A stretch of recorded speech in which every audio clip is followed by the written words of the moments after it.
back to Confidence on Camera with me, your host, Christine Brunelli, where we talk all things style, presence, and polish for women who lead. Today, we're going to talk about your presence. Do you know that feeling when you wake up to a message that says, I've been following you for a while on social and I feel like I already know you? Oh, you don't get that message?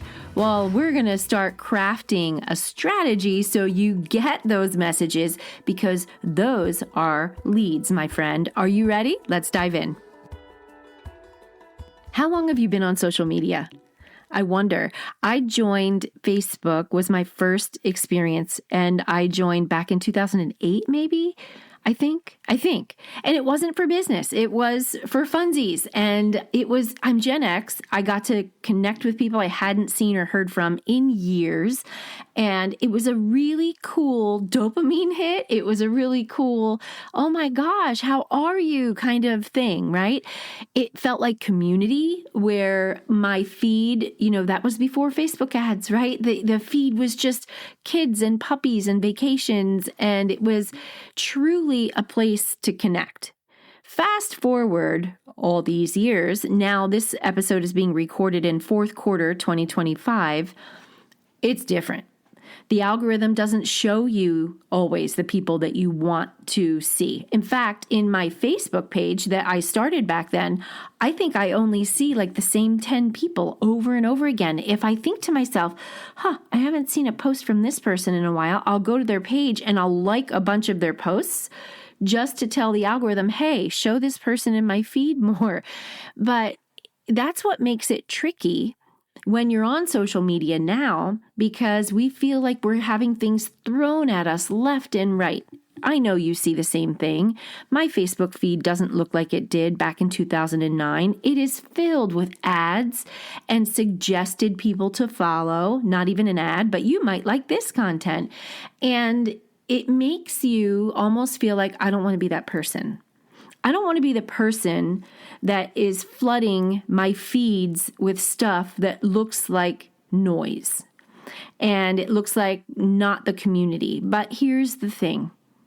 I found community of people that I think are awesome over on TikTok.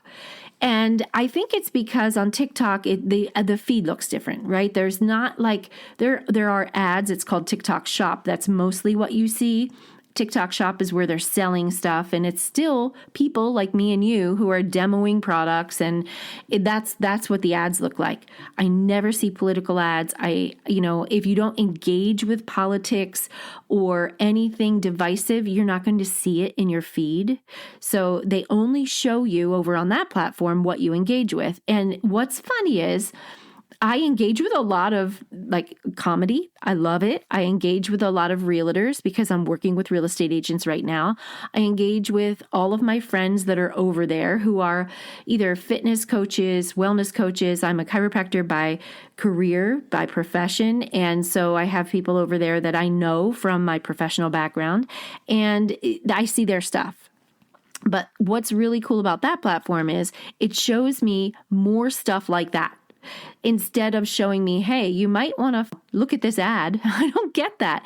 So I look in the comments and I'm like, oh my gosh, these people think like me. They're awesome. I love it. When I'm on LinkedIn, that's a different group. It's segmented. That's my professional group. That's I wear a blazer with a collared blouse underneath group, more polished and put together. TikTok, not so much. TikTok is the come hang out, put your feet up on the couch, have a glass of wine group. It's different. It's completely different. LinkedIn is polished, and it's almost like that feed is full of bragger posts, like not in a bad way. You have to self-promote. If you're not promoting and selling, you're sliding. So my LinkedIn, I'm not connected with those people as much because I have this resistance to just constantly saying, hey, look at this. I spoke at this conference. Hey, look at this. I got hired at this job. Hey, look at this. I feel like it's a constant in my feed. It's a constant, hey, look what I did. And although I love that because I do believe we have to self-promote, I don't engage with it as much. I just know what it's there for. Instagram. What is your Instagram like? My Instagram is weird. It used to be gangbusters full of my favorite people, and now I don't know what the algorithm's doing over there. I love my business mentors and I follow them over on Instagram, and I try to get in the comments under their posts because I know the people that follow them think like me. They're entrepreneurial and they're business owners, and so it's just a little harder because the algorithm doesn't show me the posts that it's more like Facebook. They're owned by Meta. And there's something weird about that algorithm on Meta. I don't get it, but the people I really admire, respect, and look up to are on Instagram. So my people I want to hang out with are on TikTok. The people I admire, look up to, and respect, follow for my personal edification are on Instagram. And my colleagues that are bragging about all the things they're doing, it's like their resume, they're over on LinkedIn, which is good. It's a good place to be. And then Facebook, I'm not having fun on Facebook right now. My Facebook feed, when it was friends, family, and just fun, it was fun. Now, my Facebook feed has turned into people arguing. It's divisive. It's political. It's all about the things that divide us, even among my own friends and followers. But I still use it. I still use it for business. And I show up because I do know that if I keep consistent, it's going to make a difference. So how is yours segmented? Does your experience kind of fall into the same pattern mine does? It might be a little bit different. Knowing how your audiences are segmented among the different platforms will help how you attract the clients that are going to binge your content, look forward to your content, and send you a message eventually and say, is there any way I could get on a call with you? I've been watching your content for the last 6 months. I feel like I know you already. Or they'll jump on a live stream if you're doing it, and they'll say hi as if they know you because they've commented on your things before. That's what I want to talk about today. That moment doesn't happen by accident. It happens because somebody saw you in video. They connected with your energy before they ever met you in person. They may never even meet you in person. They connected with something you said or did in video, and they liked it, and they kept coming back. So if you're not using video right now in your marketing because you fear being the person that's bragging on LinkedIn or the person that's posting on a Facebook that's supposed to be for puppy dogs and grandchildren or whatever, you're leaving money on the table. These now have to be looked at as tools. They're marketing tools. Yes, they're for connection. Yes, you can still connect with your friends and family and all of that. Yes, you absolutely should be using it for business, or else you're leaving money on the table because people are looking online for what you do. I don't know where your target audience hangs out. I'm on all of the platforms because I teach confidence on camera and presence on camera so that you can attract high quality leads. So I need to have an experience on all the platforms to be able to teach it. You don't need to do that. You need to find one. Go hard on one.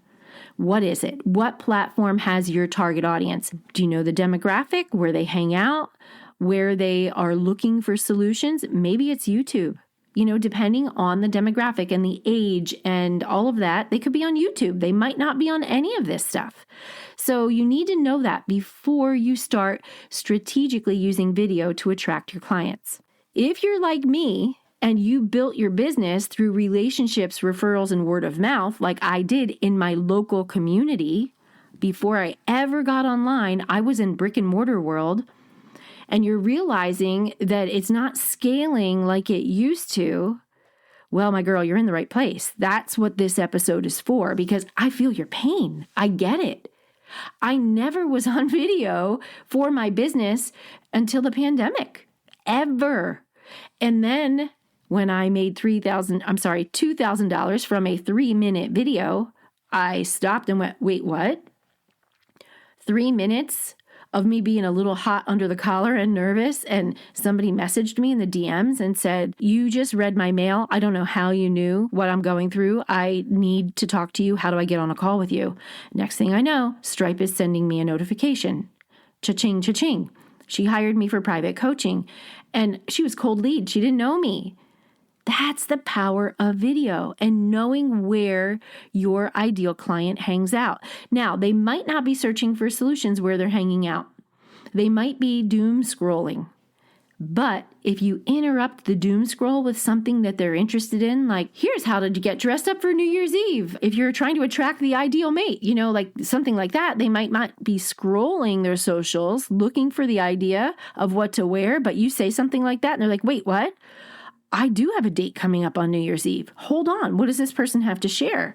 Do you see how that works? But you actually have to be doing that kind of content creation to interrupt the scroll. Here's what I want you to know. The online community is a real community.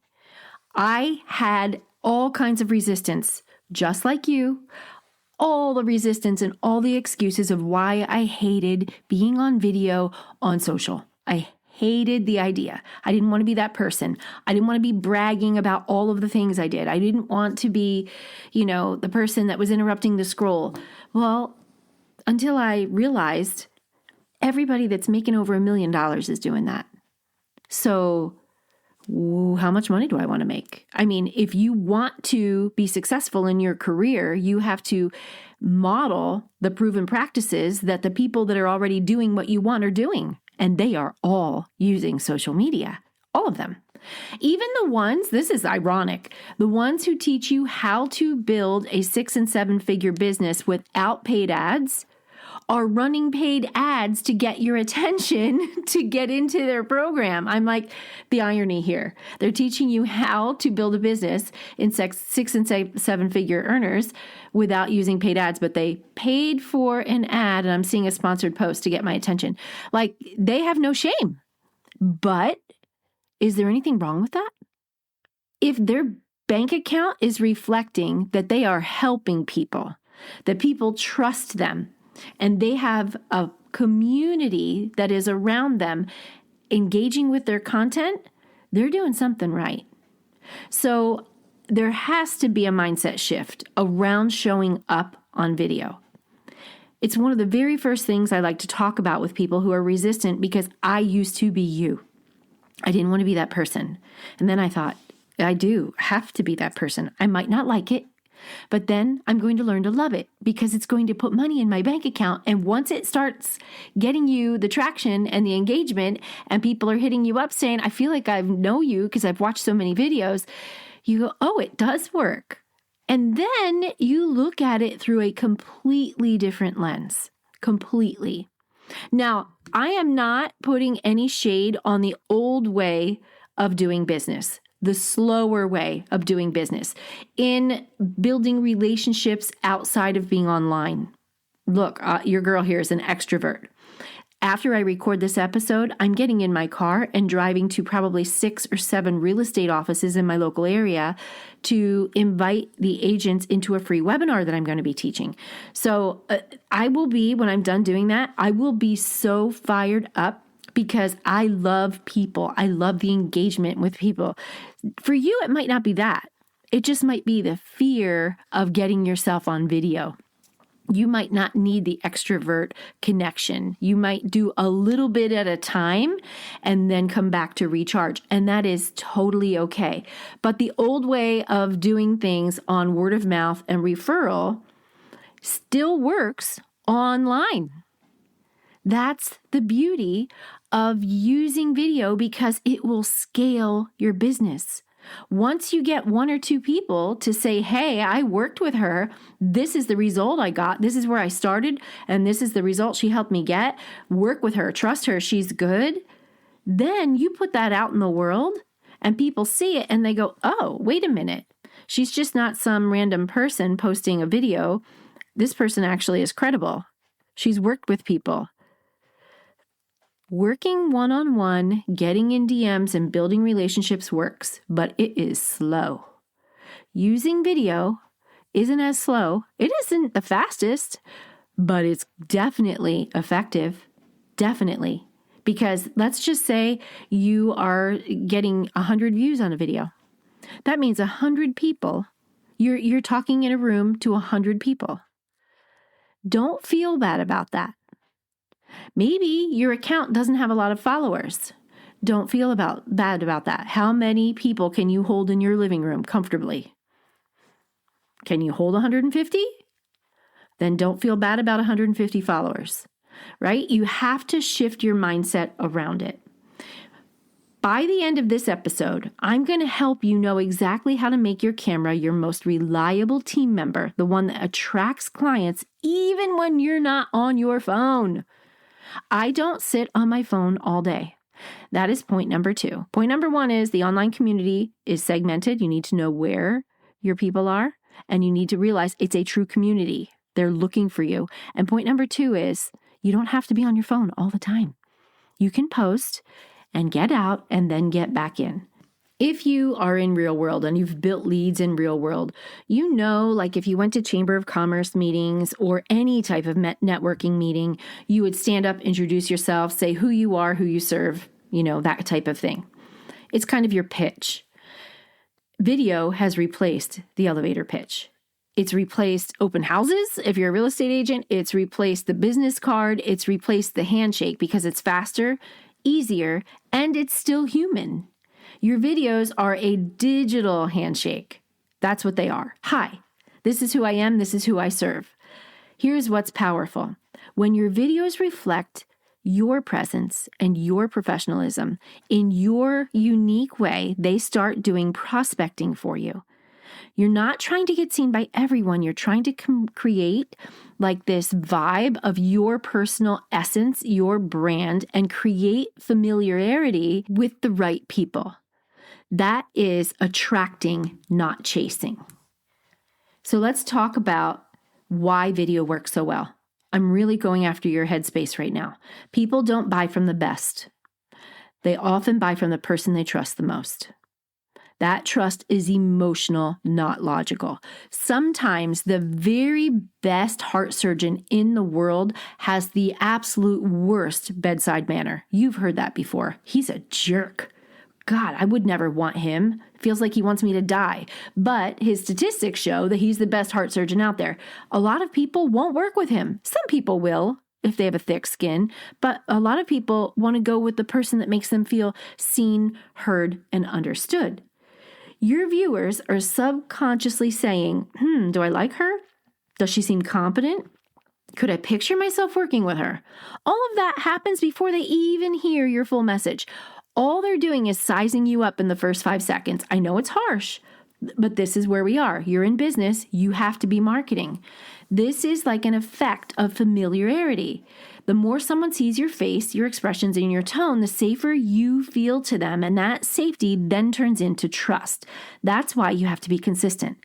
Authentic, consistent video builds trust faster than any tactic out there right now because people are online. You're on video too. You're using video for something. I can guarantee it. Even if it's to look up recipes, you're using video. And what I want you to notice is, do you usually kind of follow the same videos, the same people? If you find someone who cooks in a way that you enjoy, do you like using that person's videos? Or someone who styles people or does makeup the way you like, do you follow that? You keep going back, right? You can build that same trust to attract your people.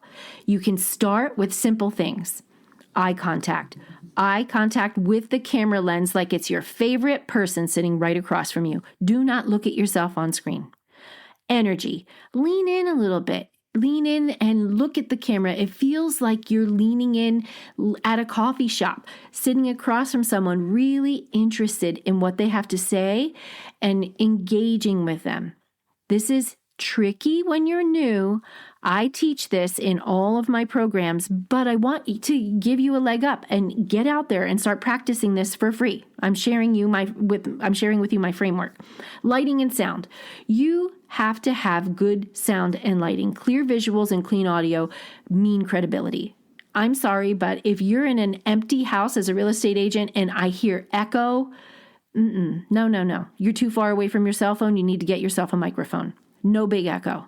If you're in a playground with a bunch of kids screaming and I can't hear you because the wind is blowing and the kids are screaming, I'm not going to connect with you as much. If your face isn't lit and you're kind of in the dark, I feel like you're hiding something from me. I want to see a well-lit human. I want to know you're real. You don't need a fancy setup. You already have what you need. You just need clarity on what platform to show up, and you need to use those few tools to start putting yourself out there. So let's make a video that works while you sleep. Are you ready? I want you to imagine this. Instead of going through all these Facebook groups and commenting on all these posts that people tell you to do, which I know it works, but you know how much time it takes, right?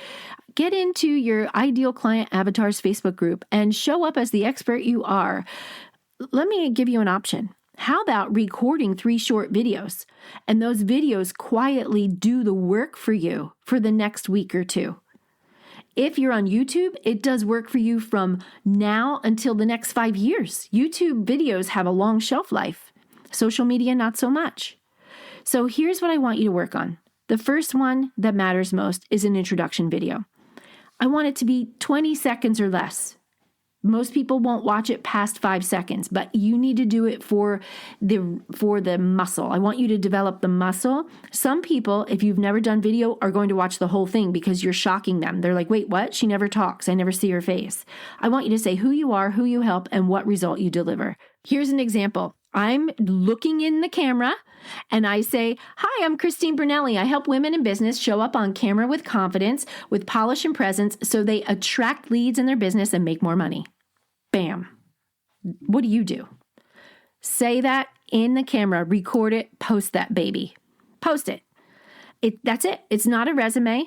It's just an introduction. Okay, another video. That's video number 1. The next one. How about a quick story, showing proof, showing what you do? Share a quick testimonial or just make it a story. I have so many stories. I could tell my going live story. I just posted this actually a couple weeks ago. I made $2,000 from one 3-minute video that wasn't a good video. And I went in and told the story. You could say, this client started with this problem and they ended with this problem and I helped them get there. I can help you too. Story. Just people love before and after. Give a before and after. And then do a personality video. Do one that builds connection. Let people see your humor, your real life, your heart. Maybe it's a behind the scenes clip. Maybe it's you prepping for whatever it is you do. I don't know if you are an accountant, if you are a real estate agent, if you're in healthcare, if you're a cook, whatever. Show some behind the scenes B-roll. Right now, 2025, B-roll is king. Think about how you consume social media. Don't want to make all of it talking head videos. Some of it we want to see like movement and then put text overlay on top of it. Get it to be 7 seconds.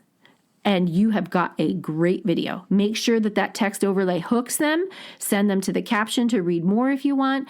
But that's going to get your muscle built. These 3 videos, the pitch or introduction video, not the pitch, elevator pitch is what I would call it, but it's an introduction, the proof video that has a story of before and after and how you help, and the personality video. Give some background. It could be you and your dog. It could be you and your kids. It could be anything personal about you, but not too personal. Because I know that a lot of people feel like, I don't want everything in my personal life online. I agree. You shouldn't do that. But something that gives them a little inside scoop to who you are. Remember, your personality is your brand. Video just gives it a little microphone. These 3 videos, the intro, the proof, and the personality work together to pre-sell your credibility before you ever book a call. So I want to challenge you to get started this week. Record your first one, your introductory video, and then answer this question. Watch it back and say, does this look like me, sound like me? Is it the best version of me? Does it deliver to the audience that I'm going to share it with the version of me I want them to experience? And if you're not sure, have somebody in your home watch it, or one of your colleagues or somebody watch it for you. And if you don't have someone to do that, I offer my podcast listeners free audits. Free. You don't even need to send me your email address. Follow me on Instagram and then send me a DM and say you listened to this episode where I invited you to submit a video for a free audit. And I will listen to your video and give you a free response right away. I'll tell you how you look and sound. I'll look at your lighting. I'll pay attention to sound. I'll pay attention to camera angles and delivery, because I want you to win, my friend. I want you to get out there and start using video to attract those beautiful leads that need your help. They are looking for you, but if they can't find you, it's because you're not putting the video out there on a consistent basis. That's it for today. Send me that video if you want me to audit, and tap follow so that you get notified the next time a new episode is released. And until next time, keep showing up, keep shining, and I'll be back soon.